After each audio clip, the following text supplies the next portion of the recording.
可乐就是苏打水而已，泰诺也只是兑一些氨基分，而李维斯不过是牛仔裤。然而消费者往往会特意选择这些特定的品牌，而非其他。基于刚才的疑问，经济学家可能会提出各种的疑问：消费者怎么会愿意为完全一样的东西付出更多的钱呢？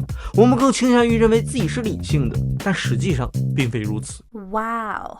伯克大学做过一项非常著名的实验，分别向2组参与者随机呈现苹果或者 IBM 的 logo。研究发现，在无意识状态下接触过苹果 logo 的参与者，在完成创新的任务中表现更好。原因在于苹果品牌一直反复讲述同一个故事，即苹果是代表时尚、酷炫、乐趣和创造力的品牌。这就是品牌真正强大的地方，他们能够以超出购买行为的方式影响着我们的决策。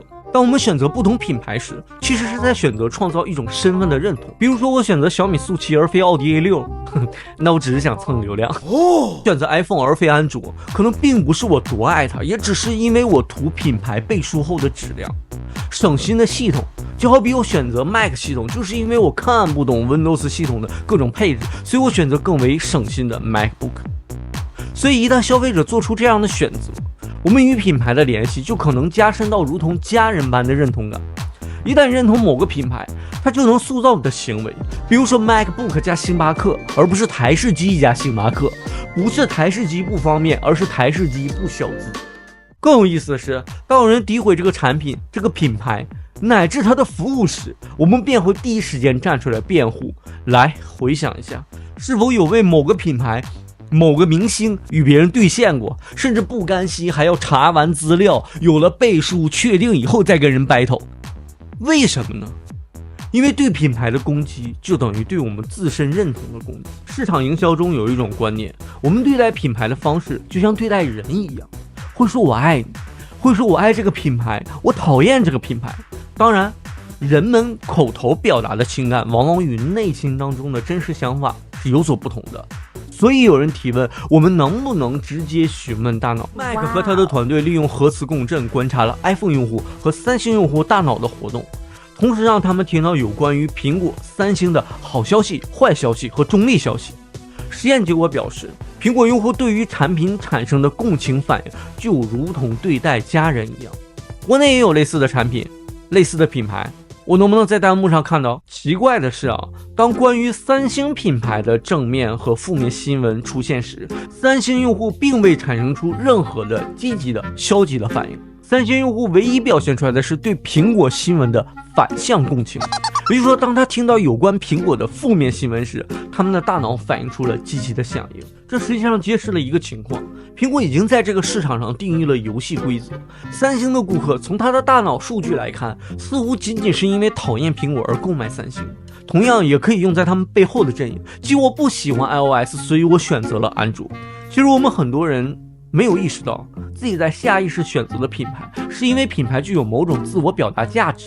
奢侈品、科技类产品尤为明显。奢侈品就不用多说了啊，我们很多时候选择奢侈品，就是为了选择一个交际圈或者是一张门票。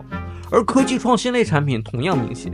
如果我现在让你脑补一下马斯克粉丝的这个画像，你可能第一时间想象不到这个人长什么样，但有几种产品可能迅速会出现在你的脑中： iPhone、Apple Watch、特斯拉。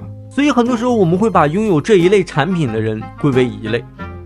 显然，品牌在影响消费者决策方面有着巨大的能量。随着我们对此了解的越来越多，我们不得不思考一个问题，即我们当下做的这个决定真的是我想做的吗？作为消费者，我们如何尽可能的做出明智的选择呢？可能就是当你意识到品牌对我们产生的影响。这2年我们经常会听到某某品牌的代工商自己在1688这一类批发网站上有着非常合适的价格，所以我们选择更合适的，而不是某一品牌。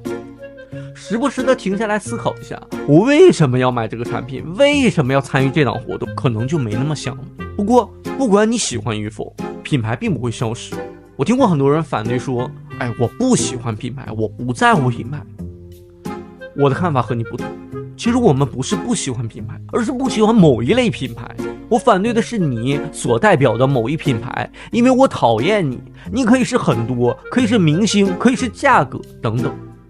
基于我们对身份的认同理解，过去可能是教会、社区，或者是扮演的某个角色，好妻子、好丈夫，而现在品牌已经成为了很多人身份的一部分。所以我很乐意从积极的角度看待这一点，品牌已经成为了构建我们身份的重要组成部分。